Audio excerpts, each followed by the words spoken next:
അസ്സലാമു അലൈക്കും വറഹ്മത്തുള്ളാഹി തആല വബറകാതുഹു. കുറച്ച് ദിവസങ്ങളിലായിട്ട് വീഡിയോ ഇടുന്നില്ല എന്നിങ്ങനെ പലരും പറഞ്ഞു. ഇൻഷാ അല്ലാഹ് നമ്മളുടെ വീഡിയോ കണ്ടിന്യൂ ചെയ്യുകയാണ്. മഹാനായ എന്നൊരു ചരിത്രമാവട്ടെ എന്നും കൂടെ വിചാരിച്ചു. മഹാനായ സഅലബത്ത് ഇബ്നു അബ്ദുറഹ്മാൻ റളിയല്ലാഹു അൻഹുവിനെ കുറിച്ചുള്ള ചരിത്രമാണ്. വളരെ വലിയ മഹാനാണ് അവർകൾ. ഒരു ദിവസം മഹാനായ സഅലബത്ത് ഇബ്നു അബ്ദുറഹ്മാൻ റളിയല്ലാഹു അൻഹു എന്നവർ ഒരു വഴിയിലൂടെ നടന്നു പോകുന്ന സമയം ഒരു വീട്ടിൽ നിന്നും വെള്ളം പോകുന്ന ശബ്ദം കേൾക്കുകയാണ്. ആ വീട്ടിലേക്ക് നോക്കുന്ന സമയത്ത് സുബ്ഹാനല്ലാഹ്, ആ വീടിൻ്റെ സൈഡ് ഭാഗത്തായിട്ട് എടുത്ത വശത്തായിട്ട് ആ വീടിൻ്റെ അരികിൽ ഒരു ബാത്റൂം ഉണ്ടായിരുന്നു.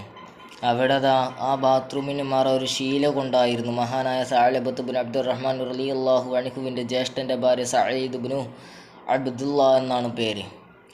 എന്നവരുടെ ഭാര്യയാണ്. അൻസാരികളിൽപ്പെട്ട ഒരു സ്ത്രീയായിരുന്നു അവിടെ കുളിച്ചിരുന്നത്. കാറ്റ് വീശിയ സമയം സുബ്ഹാനല്ലാഹ് ശീല മറിഞ്ഞു പോവുകയും മഹാനായ സഅലബത്ത് ഇബ്നു അബ്ദുറഹ്മാൻ റളിയല്ലാഹു അൻഹു ആ സ്ത്രീയെ പൂർണ്ണനഗ്നനായി കാണുകയാണ്. ആ സമയം മഹാനായ സഅലബ റളിയല്ലാഹു അൻഹു ഒരു വട്ടം നോക്കി, 2 വട്ടം നോക്കി, 3 വട്ടം പോലും നോക്കിപ്പോയി.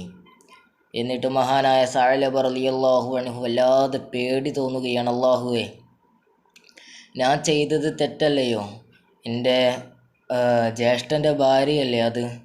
ഇന്നെങ്ങാനും ഞാൻ ഈ നോക്കിയ വിവരം ലോകത്തിൻ്റെ നേതാവായ അഷ്റഫുൽ ഖൽഖ് സയ്യിദുൽ വറാ മുത്തു റസൂലുള്ളാഹി സ്വല്ലല്ലാഹു അലൈഹി വസല്ലമ തങ്ങൾ അറിഞ്ഞു കഴിഞ്ഞാൽ എന്താകും സ്ഥിതി എന്ന് ആലോചിക്കുകയാണ്. അവിടെ നിന്ന് മഹാനായ സഅലബ റളിയല്ലാഹു അൻഹു ആ സമയത്താണ്, ഒന്ന് ചിന്തിക്കണം, ആ സമയത്താണ് ഖുർആനിൽ ഓരോ ആയത്തുകളും ഓരോ സൂറത്തുകളും ഇങ്ങനെ ഇറങ്ങിക്കൊണ്ടിരിക്കുന്നത്. ഇങ്ങനെ അള്ളാഹു ഓരോന്നായിട്ട് ഇങ്ങനെ ഇറക്കിക്കൊണ്ടിരിക്കുന്നത്. അപ്പോൾ മഹാനവർക്ക് വല്ലാതെ പേടി തോന്നിപ്പോയി.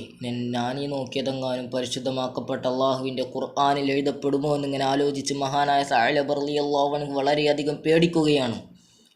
അങ്ങനെ അവിടെ നിന്ന് അതാ ഒരു മലഞ്ചെരുവിലേക്ക് പോവുകയാണ്. മക്കയിലേക്കില്ല, മദീനയിലേക്കില്ല, ഹബീബിന റസൂലുള്ളാഹി സ്വല്ലല്ലാഹു അലൈഹി വസല്ലം തങ്ങളിലെ മണ്ണിലേക്കേ ഇല്ല എന്ന് പറഞ്ഞിട്ട് അവിടെ നിന്ന് ഒരു മലയുടെ മുകളിലേക്ക് താമസം മാറ്റുകയാണ്. അവിടെ എത്തി ഒരു 40 ദിവസത്തിന് ശേഷം മഹാനായ ജിബ്രീൽ അലൈഹി സ്വലാത്തു വസ്സലാം റസൂലുള്ളാഹി സ്വല്ലല്ലാഹു അലൈഹി വസല്ലം തങ്ങളുടെ അരികിലേക്ക് വന്നിട്ട് പറഞ്ഞു, നബിയേ, അങ്ങയുടെ സഅലബയെ കാണാതെ പോയിട്ട് 40ഓളം ദിവസത്തോളമായി.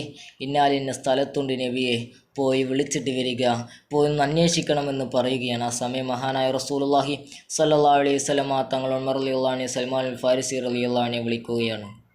ഇൻഷാ അല്ലാഹ് അടുത്ത ഭാഗം നമ്മൾ അടുത്ത വീഡിയോയിൽ പറയുന്നതാണ്. ഇൻഷാ അല്ലാഹ്. അസ്സലാമു അലൈക്കും വറഹ്മത്തുള്ളാഹി.